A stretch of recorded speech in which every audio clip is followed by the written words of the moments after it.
안녕하세요. 우리의 전통 문화와 구전 이야기를 알아보는 천곡의 니캉네캉입니다. 여러분, 삼천갑자 동방삭 이런 말 들어보셨죠? 중국과 우리나라 고전에 삼천갑자를 살았다는 동방삭이 있는데요. 장수하는 사람을 비유적으로 이르는 동방삭에 얽힌 설화를 중심으로 한번 알아보고자 합니다. 아직 이 채널의 구독자가 아니시라면 지금 바로 구독, 좋아요, 알림 설정 꼭 부탁합니다. 삼천갑자 동방삭. 요즘 젊은이들은 이해하기가 좀 어려울 것 같아서 먼저 그 의미부터 차근차근 한번 알아보고자 합니다. 그런데 삼천갑자는 무엇이고 또 동방삭은 무엇일까요? 먼저 삼천갑자부터 한번 알아볼까요? 자, 여러분, 일갑자가 60년을 말하는 건 아시죠? 그래서 일갑자가 60년을 돌고 나면 다시 돌아온다고 하여 그걸 회갑 또는 환갑이라고 말하는 것입니다. 회갑은 다 아시잖아요. 만 60세가 회갑년인데요. 다른 말로는 환갑, 주갑, 갑년이라고도 하는데 모두 같은 뜻이랍니다. 그래서 장수를 상징적으로 표현할 때도 사용합니다. 60주기는 중국 은나라 시대에 유래되었고요. 12간지, 즉 12가지 동물을 띠로 정했잖아요. 제일 먼저 쥐띠, 쥐띠는 자, 그 다음에 소띠 축, 호랑이띠 인, 토끼띠 묘, 용띠 진, 뱀띠 싸, 말띠 오, 양띠 미, 원숭이띠 신, 닭띠 유, 개띠 술, 돼지띠 해 이런 순인데요. 모두 한자를 기준으로 만들어졌죠. 또 갑, 을, 병, 정, 무, 기, 경신, 임계 이런 말은 연, 월, 일, 시를 계산하는 천간이라고 하여 10간에다가 자축, 인묘, 진사, 오미, 신유, 술해 이 12간지를 조합하여 60갑자를 만들었다고 합니다. 그래서 이를 순서대로 나열해 보면 갑자년을 시작으로 한다고 하여 갑자, 을축, 병인, 정묘, 무진, 기사 이렇게 쭉 돌아간답니다. 그래서 우리나라도 예전에는 1, 2, 3, 4 이렇게 숫자로 표기하지 않고 갑을, 병정 이렇게 순서를 정한 때도 있었던 겁니다. 그럼 삼천갑자란 도대체 얼마간의 기간일까요? 1갑자가 60년이니까 3000 곱하기 60년을 하면 18만 년을 말하는 것이잖아요. 다음은 동방삭입니다. 동방삭은 중국 전한시대의 문인으로 해학과 말재주가 좋고 직언을 잘하여 이름을 떨쳤던 실제 인물이랍니다. 삼천갑자는 아까 말한 대로 18년을 넘게 살았다는 의미니 동방삭은 그만큼 오래 살았다는 말이 되는 거죠. 여기에다가 중국인들은 특유의 부풀리기를 잘하는 과장이라는 생각이 들고요. 다른 계산법으로 해석하기도 합니다. 이는 천, 일천천이 아닌 옮길천으로 갑자를 3번 옮겼다고 치면 3에 60을 곱해 184를 살았다는 것으로도 추산되는데요. 차라리 저 개인적인 생각은 이 계산이 더 낫지 않을까 하는 생각도 듭니다. 또 그는 3000년을 살았고 3000년 동안 기른 수염이 3000자가 되었다고 하는 이야기도 전해옵니다. 이처럼 동방삭이라 하면 일반적으로 장수하는 사람을 비유적으로 이르는 말이 되었으나 우리나라로 건너와서는 설화 속의 인물이 되었다고 합니다.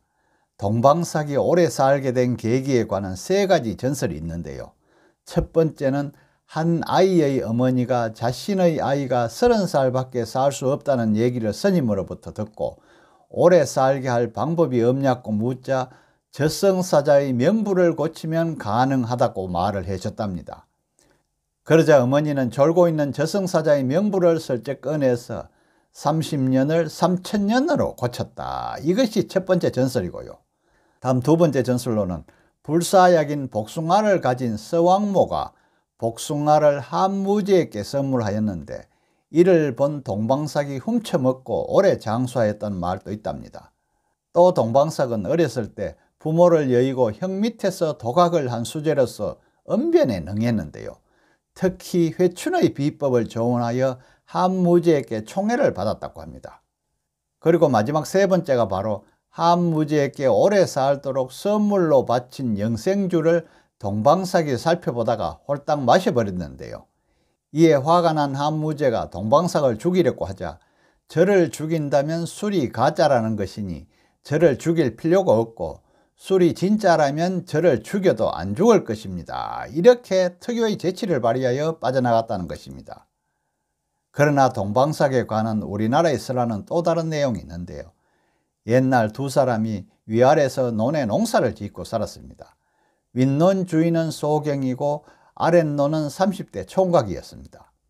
그런데 하루는 총각이 소경의 윗논에서 자신의 아랫논으로 물을 몰래 끌어들였답니다. 말라버린 논바닥을 손으로 더듬던 소경은 논두렁에 구멍 하나가 뚫려 있는 것을 알고서는 이놈이 30살도 못 살고 죽을 놈이 양심까지 삐뚤어져서 내 논에서 물을 다 빼갔네, 이렇게 하였답니다.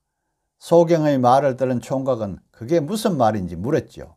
하도 졸라대자 소경은 오래 살려면 집에 가서 음식을 지게에 가득 가져와야 한다, 이렇게 일러주었답니다. 음식을 가득 쥐고 오던 총각은 비가 억수같이 퍼붓자 다리 아래로 비를 피해 들어가 쉬고 있는데 저승사자가 셋이 나타났어요. 총각은 저승사자들에게 음식을 배불리 먹이고 노잣돈까지 챙겨주자 저승사자들은 총각을 잡으러 왔다가 어찌할지를 논의했고 결국 명부에 점 하나를 찍고 사라졌답니다. 총각은 이로 인해 죽음을 피하고 오래 살게 되었는데 이름이 삼천갑자 동방삭이었다네요. 이를 알게 된 염라대왕이 대장 저승사자인 강림도령에게 동방삭을 잡아오라고 명을 내렸죠. 꽤가 많은 동방삭을 잡기 위해 강림도령은 냇가에 가서 열심히 숯을 씻고 있었습니다. 사람들이 뭘 하느냐 물으면 숯을 씻어서 하얗게 만들려고 한다, 이렇게 대답을 했대요. 하루는 지나가던 동방삭이 묻자 역시 같은 대답을 하였더니 내가 삼천갑자를 살았지만 그런 이야기는 처음 듣는다, 이렇게 말하자 강림도령은 금세 동방삭임을 알고 잡아서 저승으로 데리고 갔다, 이런 우리 설화의 내용입니다. 그 후 숯을 씻었던 이 하천을 탄천이라고 불리게 되었는데요. 탄천은 현재 성남시의 중심을 지나 한강으로 흘러 들어갑니다. 몇 년 전부터 성남시는 탄천 종합예술문화축제를 개최하고 있는데요. 결국 오래 살았던 동방삭도 순간적인 말 한마디에 실수하여 저승사자에게 잡혀 객사한 셈이죠. 비록 전설이라고 해도 우리 선조들의 해학과 재치가 놀라울 뿐이랍니다. 삼천갑자 동방삭도 저 죽을 날은 몰랐다라는 속담은 제 아무리 현명해도 자기 운명은 모르고 한마디 말 실수는 자신을 죽일 수 있음을 일깨워주는 말이랍니다. 또 동방삭이라는 인물은 하늘 도둑이요 희대의 사기꾼이랍니다. 옥황상제가 살고 있는 천상의 나라에 옥황상제만이 드시는 비밀 주식인 천도복숭아를 가지고 이성으로 도망쳐 왔는데요. 옥황상제의 천도복숭아를 훔쳐먹은 효과로 18만 년을 이 땅에서 살고 있었죠. 이때 동방삭에 대한 노래가 불려졌다고도 합니다. 그런데 사실 동방삭은 기원전 154년부터 기원전 93년까지 62년을 살다가 병사했답니다. 동방삭이 겨우 62살을 살았는데 3000년을 살았다고 했으니 정말 지금 생각하면 우습죠. 또 그는 전한중기의 관료이고요. 자아는 만천이고 평원군 염차연 사람이랍니다. 오늘은 우리가 예로부터 들어왔던 설화로 장수하는 사람을 비유적으로 이르는 삼천갑자 동방삭에 얽힌 이야기를 중심으로 한번 알아보았는데요. 끝까지 시청해 주셔서 감사하고요. 구독도 꼭 부탁합니다.